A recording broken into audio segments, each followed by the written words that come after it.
சந்திப்பு தூதர் தடுத்திருக்கிறார். அதையெல்லாம் அப்புறம் பார்த்துக் கொள்வோம். இந்த காலத்திற்கெல்லாம் அது பொருந்துமா? அதுவெல்லாம் 1400 ஆண்டுகள் முன்னால் பொருந்தும்.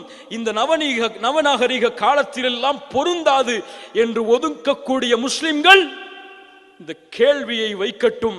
இதே நிலையில் நீங்கள் மரணித்தால் கபூரில் முஹம்மது ரசூலுல்லாஹ் யார் என்று கேட்கப்படுமே, என்ன பதில் சொல்வீர்கள்?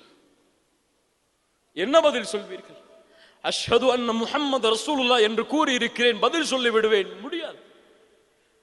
தூதரை நேசிக்க வேண்டிய முறையில் நேசித்து, தூதரை பின்பற்ற வேண்டிய முறையில் பின்பற்றி, தூதர் விளக்கியதை அவர்கள் விளக்கக்கூடிய முறையில் விளக்காமல் ஒருபோதும் தூதரை பின்பற்றுகிறோம் என்று எவரும் கூறுவதற்கு தகுதி இல்லை.